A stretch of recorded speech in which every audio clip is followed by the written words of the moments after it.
Welcome in, welcome in. Saturday night means it's time for DFS Chalk Talk, brought to you by Triple Play Fantasy, and we get it going right after this.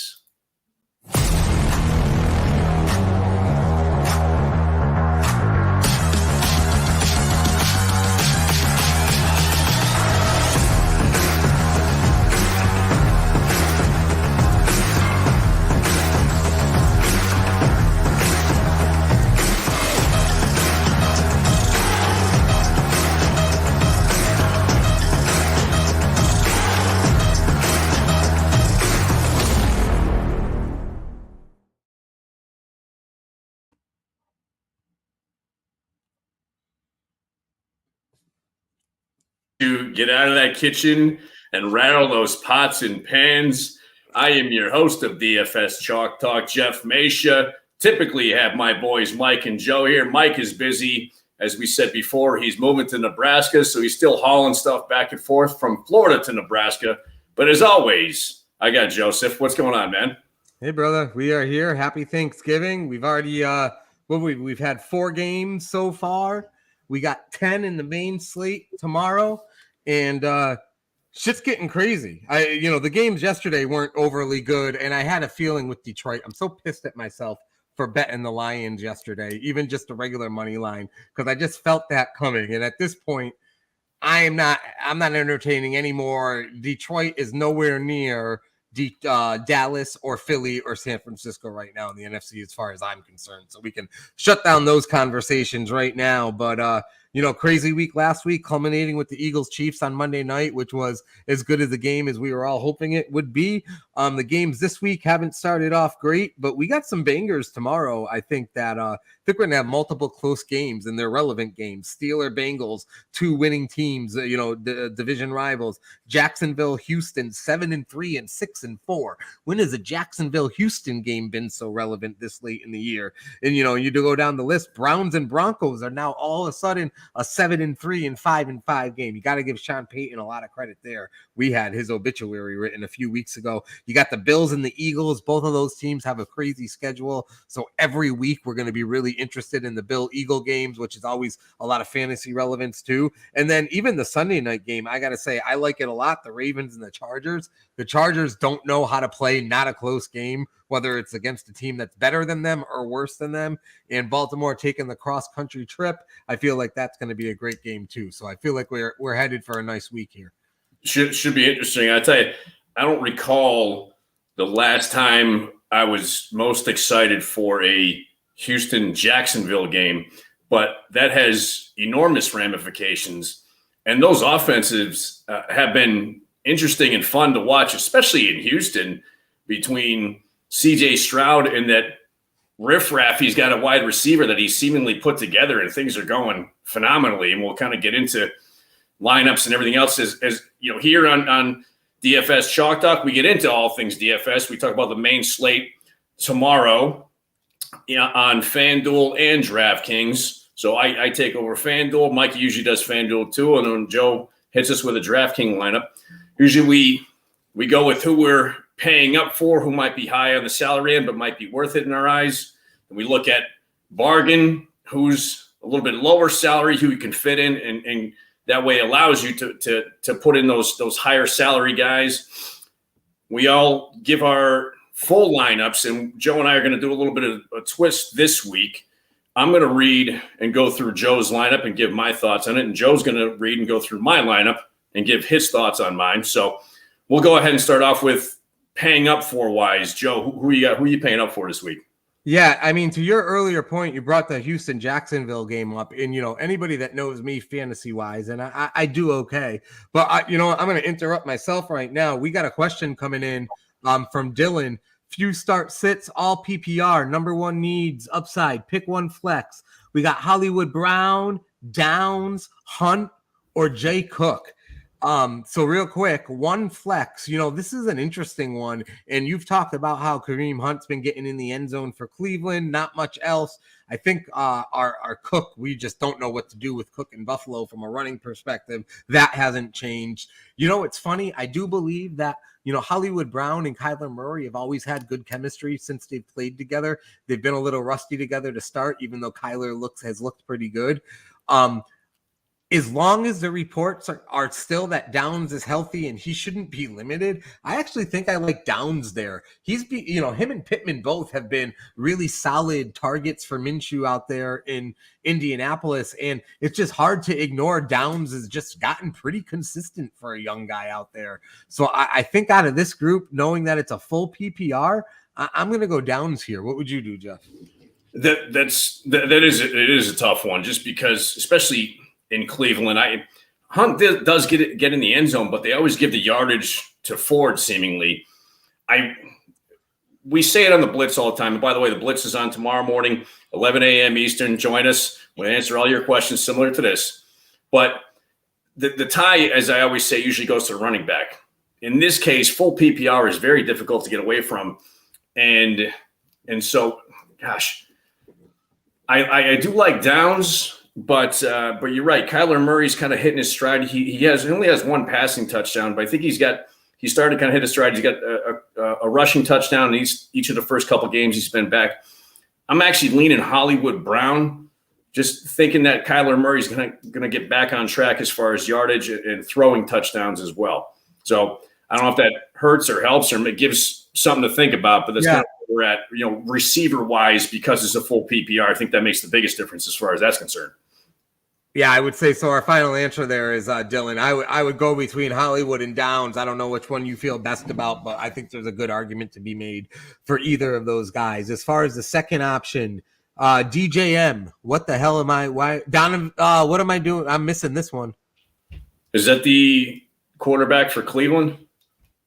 Dorian Thompson? No, it isn't, and it's a wide receiver question. So who the fuck is DJM? And I'm feeling horrible that I'm not figuring this out. Or Ridley. I will say this about Ridley real quick. It doesn't matter who he's going with. He's been a head scratcher all year. We've talked about it multiple times. He showed up last week, though, had a big game for Jacksonville. And again, that Houston game, you look at the slate this week, and that could easily be the highest scoring game of the week is this Jacksonville-Houston game. And Trevor Lawrence was doing it all different ways last week. He ran for some TDs, I believe. He threw for some TDs. So I do like Ridley this week more than I would have liked him a couple of weeks ago. So I don't know who DJM is. I'm still trying to figure it out in my head. But Ridley, I am feeling intrigued about this week. As far as the running backs go there, it's hard for me to ever get – so Singletary you can't go with, I don't think, this week because it looks like Dameon Pierce is back. And that's too bad because Singletary was great. He was been a phenomenal DFS play the last couple of weeks. Well, and just going off of that, because he's done so well, do they go back to Pierce full-time? No, they might not. You're right. He deserves a shot, but we'll see what happens. You're right. You're absolutely right about that. And then, you can have the same conversation, obviously, with Ford for Cleveland. Cleveland's at Denver, and Denver's been a sneaky good defense. But Ford's also, we talked about this last week, Ford's averaged 5-6 yards a carry even against San Francisco and Baltimore. The funny part here, though, I think you got to go James Conner. We've talked about Arizona. Kyler Murray's looked pretty good coming back. They're scoring some points. And they're playing St. Louis, which I know we all love Aaron Donald, but other than Los Angeles, oh my gosh. Other than Aaron Donald, that defense has been Swiss cheese, and James Conner has just been a pillar of consistency since being with Arizona. And I feel like he is ready to get back in that end zone since being back from the injury. So I will go Conner here. I'll agree with Conner on that one, especially with Kyler Murray back, just because without Kyler Murray there, it was easy to key in on Conner and kind of take that part away.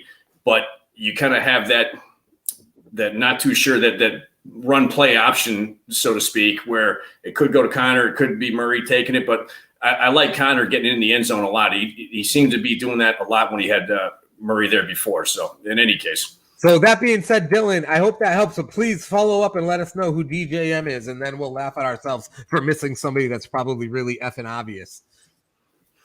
In any case, we'll continue with pay up for Wise Joe. Yes. Yeah. So sorry, I interrupted myself. So, I really am feeling like this Houston-Jacksonville game could end up being the highest scoring game of the week. I cannot get past CJ Stroud again. He's 7,700 on DraftKings, which slates him cheaper than Josh Allen, Patrick Mahomes, and Jalen Hurts. And Stroud, I mean, again, he's been 21, 25, and 44 in his last 3 DraftKings games. Obviously, we understand 44 is not going to be a normal week, but to see the fact that he's stayed over 20 the last couple of weeks, and frankly, to your point about the running back situation, with Pierce, it's even more on Stroud. Singletary has looked way better than what Pierce looked, and Singletary took some rushing touchdowns away from what probably would have been Stroud passing touchdowns.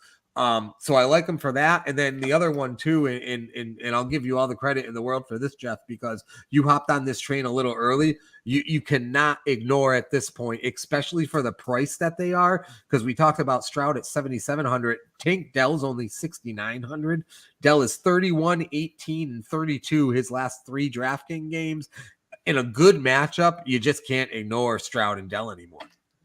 It's interesting, and I'll get into this with your lineup too. Don't get me wrong. I really love Tank Dell and what he's been doing the last few games. I'm still not giving up on my boy Nico Collins, and I'll get into that when we get into the full lineups. But so as far as I'm paying up for, unless you had something else that you had as far to add to that. No, I was just going to say this seems to be one of those weeks, and I think I talked about it last week where I was like, I felt my salaries were very even, and this is the opposite because I also got, we talked about Dylan Stroud. I was able to fit in both Saquon Barkley and Alvin Kamara in my lineup too, and Jalen Warren, with dipping down on a couple of the other cheap plays. So, just every slate's a little different. It's kind of interesting as you start to fill them out. I don't know how FanDuel, which I will also get into because I have a bit of a bone to pick with both of those guys. But all right, in any case, which leads me to my pay up, which is going to be Jonathan Taylor. Now on FanDuel, he's 7,500 at home versus Tampa Bay, but over the last couple of games, he's combined for 47 touches. Zach Moss is flat out irrelevant. He had 1 carry last week. I think they've kind of phased him out of the offense completely. And they're coming off a bye. So I think that this is a decent matchup. I think Jonathan Taylor's catching his stride, and he'll have 20-plus touches, which to me puts him hopefully in the end zone at least once and gets you somewhere in the vicinity of the 20-plus points that you hope out of Jonathan Taylor. So as far as pay up is concerned, he's my guy. From a bargain standpoint, and I'll just go right into that because we were just talking about him.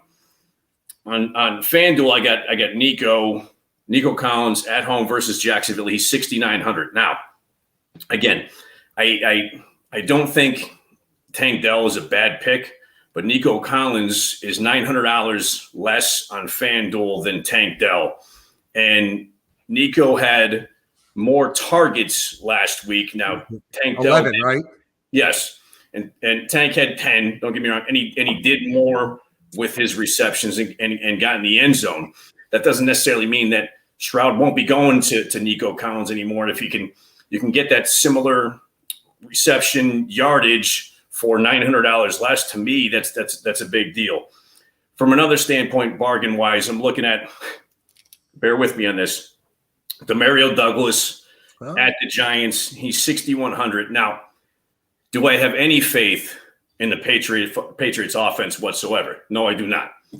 But whether it's Drew Bledsoe or Tony Eason or Bailey Zappi or whoever the hell is throwing a football for New England this week, they got to throw to somebody.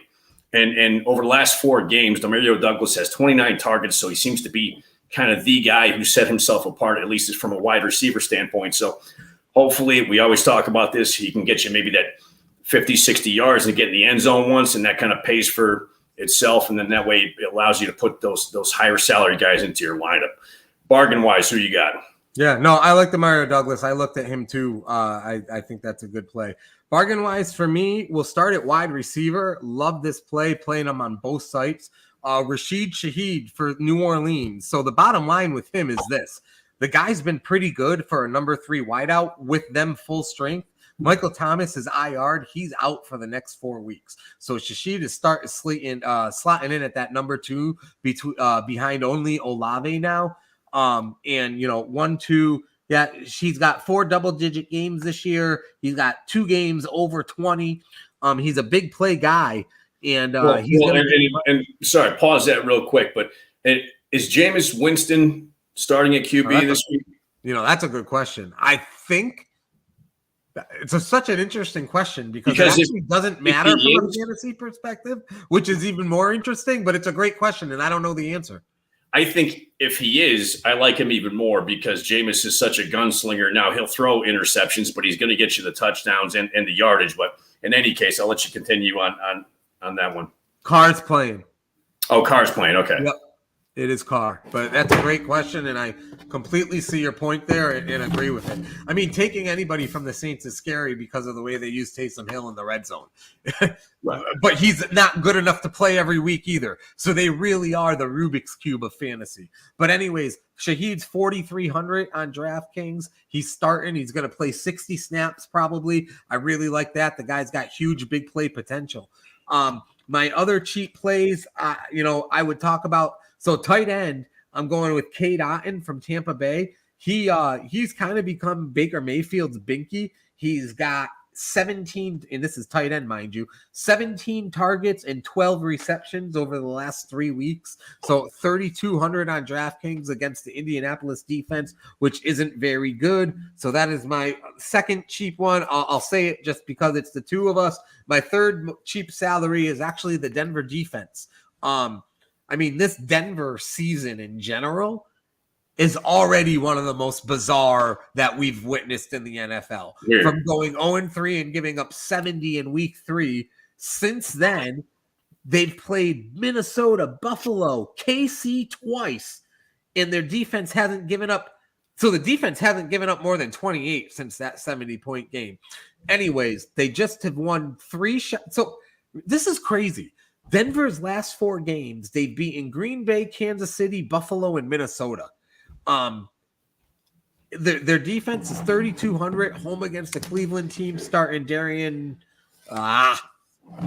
Thompson, Robinson Smith, Mahmoud Abdul-Rauf. Larry Bird's not walking through that door. So I like that Denver defense home against Cleveland, 4:00 could have weather implications. We both know these are 2 teams that are going to try to run the ball as much as possible. So that's the other cheaper play. What about you? Right on. So no. I got nothing else beyond Nico and Demario Douglas, but we can get into full lineups, and I'll go ahead and start with yours that I was looking at on DraftKings here. So. QB, you got CJ Stroud home versus Jacksonville, 7,700. I really can't make a case against that one. I mean, the guy over the last 3 games has 336, 356, and 470 yards passing. You really can't go wrong for 7,700. I know it's a little bit more expensive, but it's not as high as some of the guys you mentioned. Running back, I might have an issue with a couple of them. So Saquon Barkley, you got at home versus New England, 7,300.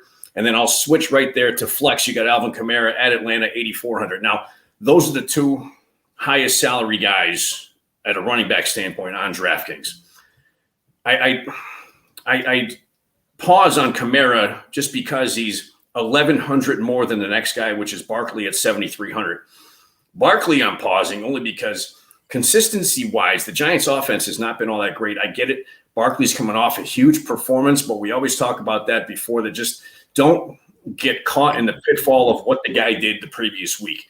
Barkley's been choppy here and there. The Giants' offense, we all know, New England doesn't have much of an offense, but the defense is still halfway decent, so I have to think that they might take away a little bit of the offense. So Barkley, to me, isn't necessarily the best play, especially when you consider you get the 2 guys lower than those 2 guys are Etienne and Jonathan Taylor.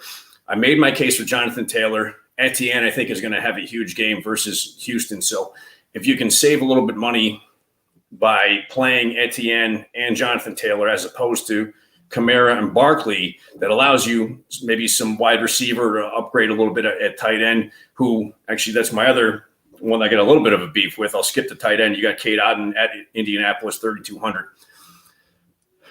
Do I mind that play? No. But what I've seen out of Dalton Kincaid over the last few weeks, he's obviously the go-to guy. I get it. Otton is the go-to guy seemingly, or at least, like you said, kind of the binky or the safety blanket or whatever you want to call it.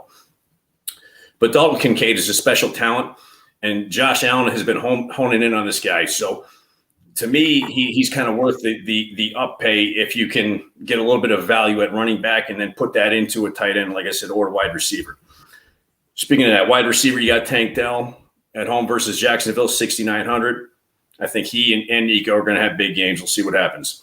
Rashid Shaheed, great bargain play, 4,300 at Atlanta. And then you got Khalil Shakir at Philadelphia, 3,600. I don't mind it. I see why you did it because you had to fit in a bargain guy, with Buffalo. Not exactly the most targets, but the guy is explosive. If he can break a couple, which we've seen him do for 70, 80 yards, it could happen. I see why you kind of fit him in there. And then you got defense-wise, you got Broncos versus Cleveland, 3,200. Good play. Cleveland defense has been outstanding, by the way, but they're just a little bit too expensive to fit in there. So the Denver defense, I think, is a great play. So any thoughts? So let's talk about this because I went through everything that you're talking about. So I will say this. Obviously we're playing multiple sites, multiple lineups. I like Joe Mixon a lot tomorrow. And I already had Jalen Warren in, who I do like too, but I like Joe Mixon a lot tomorrow. No Joe Burrow. They're playing Pittsburgh. Mixon's looked better the last couple of weeks. So if I had, one end-all be-all lineup, I probably have Mixon in there. Kamara. Hold on. Wait on Kamara. Mixon has not had more than 18.5 fantasy points, at least on FanDuel, in any game this year. That's true. But it's a different ball game now. He's 7,600 on FanDuel. He's 63 on DraftKings, so he's cheaper on DraftKings. But real quick, though, his last 3 games on DraftKings are 21. Actually, his last 4 games on DraftKings are 21, 12, 18, and 20. So my thing with him is with no Burrow, I think Mixon's a great anytime touchdown scorer tomorrow because I do believe they're going to figure out how to move the ball a little bit, but obviously they're not going to pass a ton. Plus that's a physical game no matter the quarterback situation. So I do like, I'm going to give you some of your things in your argument. I do like Mixon a lot tomorrow for 6,300. So if it was just one lineup, I happened to get him in on FanDuel. The way it worked out, it was easier to do that. Kamara real quick, and I'm not a huge Kamara guy in general, and he is expensive. And this is the question that I'll pose to you on that. But before I do that, I mean, Kamara, since he came back, is just getting so many touches both ways consistently, rushing and receiving. My only concern with him is he has gone 2 weeks in a row without scoring, but even in those 2 weeks, he scored 18 and 11. And before that, he was at 27, 29, 17, and 18. So here's the thing, though, and here's my question to you. My Kamara pick is based on the fact that if you look at the top of the wide receiver, if you look at the top of the wideouts, and, that being said, Tank Dell is my most expensive wideout that I have in right now at 6,900. But the top 4 wideouts are A.J. Brown for the 1 p.m. slate, A.J. Brown, Stefan Diggs, Jamar Chase, and Cooper Kupp. So let me ask you this question. We just got A.J. Brown coming off a 1-point performance. Now they're home against Buffalo. He's 9,000. So he's 600 more than Kamara, 1,700 more than Barkley. The reason why I like Barkley is that I have no faith in that team whatsoever. But they're using him in the pass game now. So I don't think I don't think their offensive line is even qualified enough for this guy to rush for more than 4 yards a carry. But if they're going to use him in the pass game again, like they did last week, I think he's going to score some good points. And at 7,300, I almost like him more than Kamara. But my question for you would be this. Brown and even Diggs is 6 points 2 weeks in a row on DraftKings his last 2 weeks, the Jets and Denver. So whether it's AJ Brown or Diggs, I mean, Jamar Chase, you're not going to start him for 8,300 with Browning at their quarterback. And you can't play Cooper Kupp anymore. We figured that out over the last couple of weeks. Certainly not for $8,000. So I guess the question lies here. Are we that confident in Brown and Diggs, and they're playing each other? Are we that confident in them bouncing back where you spend that money on them versus Kamara with that matchup? Or, that's where I had the rub. That was my issue. Those wide receivers are fucking with me mentally a little bit now. I'll say this. So I have more faith in Brown than I do Diggs. Now, I think Philly's rush defense is better than their pass defense. So I think Diggs is going to get some decent points. But I made my point about Dalton Kincaid. I think he's going to do really well. And I of those two, I'd stay away from Diggs. To me, A.J. Brown last week was an anomaly. Again, you can't just go based off of what a guy did the previous week. If you look at the body work for this year, I mean, this guy's receiving yards are, 118, 130, 150 something. He's just been a monster. And I don't think you can judge going into this week. I get it. He's expensive. But I think if anybody bounces back, that guy does. So what I probably do, and we talk each other into some changes real time, which is it's probably helped me win some money. Because I really was those wideouts and those performances were screwing with me because it's a lot of money. It's one thing to take a guy shot on 4,000, whatever, but when you're talking about 8,500. And when you're talking about I could have had Kamara with 25 touches and 2 touchdowns instead. That's where the tough one is. But that being said, you're right. And you can't react too much to 1 week. It makes me want to put A.J. Brown in the lineup, ditch Kamara, and keep Barkley. But I get what you're saying. It's just interesting at the top of that wide receiver chart this week.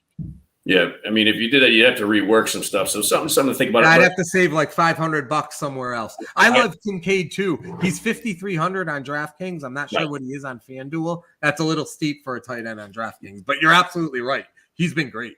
I get it, and what I will say is, regardless, I think we're both going to agree on Jaylen Warren. That guy has been the guy. They're getting away from Najee Harris. Warren has been way more explosive and gets way more yards per carry. It looks like they're starting to finally notice that, and he's seemingly the guy, and Harris is the backup. So what I see. So yeah, absolutely.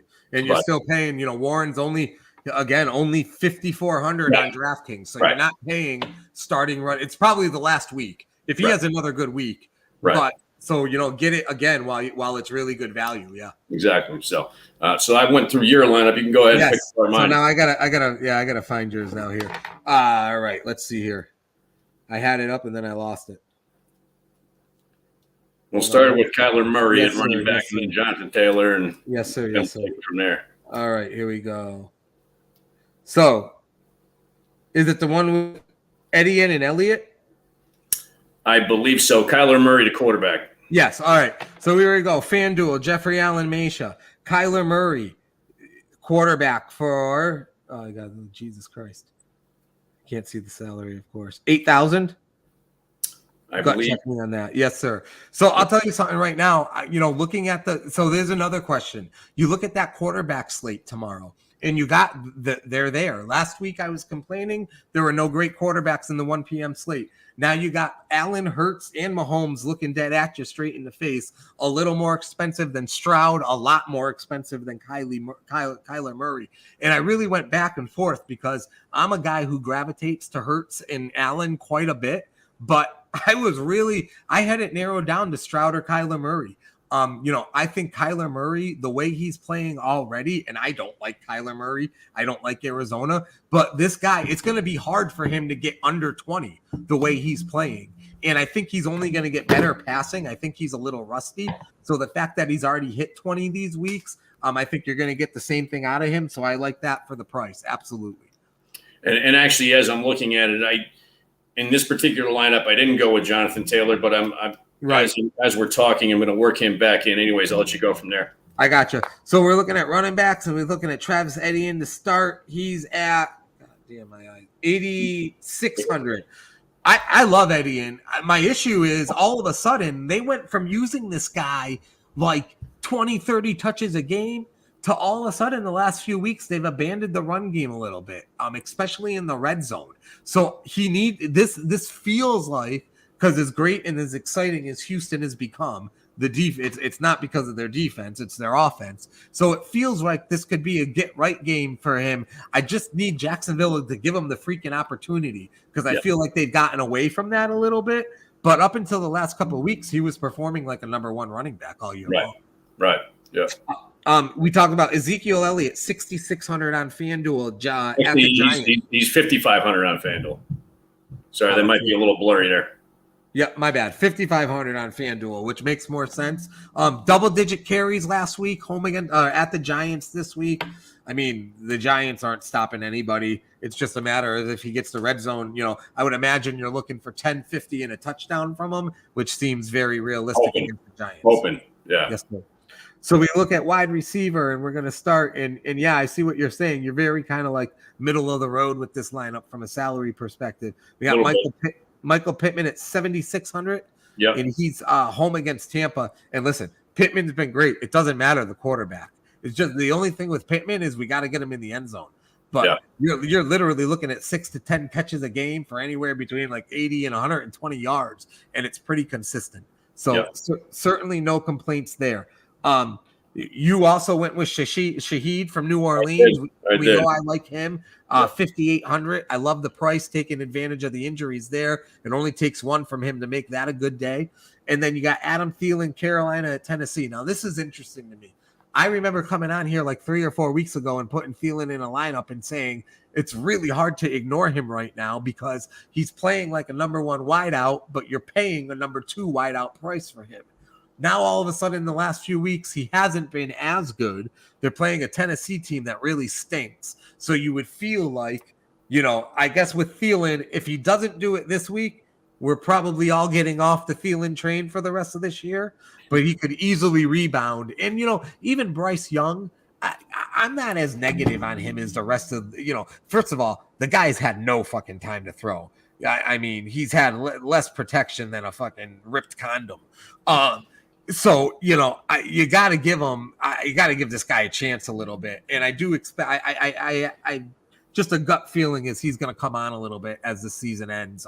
So I'm okay with the Thielen pick. I will say this, 76, you're averaging, if we're going to get nitpicky, you're averaging 15, you got 15,200 tied up in Thielen and Pittman, and neither of them is a guaranteed home run. You could probably, I feel like, maybe tip the scales there and maybe get more of a legit number one to feel a little better. But I get what you're going with there, and they're good matchups all around. I love Kincaid, 6,000 at Philadelphia. You can play Kincaid because you did that at the wideout position. So I totally get that. Kincaid's he's even been more consistent than Diggs really since Knox has gone out. So really interesting there. Love the Jaylen Warren pick. I mean, you just can't even ignore that anymore. Even if it's a timeshare, Warren is just killing it for Pittsburgh. They got a new offensive coordinator. I actually look for Pittsburgh I don't know if they're going to win that game, but I look for them to bounce back a little bit offensively. They're going to have some organic energy with a new guy there calling plays. I look for Deontay Johnson to have a better game and Warren to continue. And we talked about the Bronco defense. I just think for the price, given a Cleveland team that even if Cleveland plays well offensively, it's going to be a very conservative game plan. So I like the Denver defense there. Right on.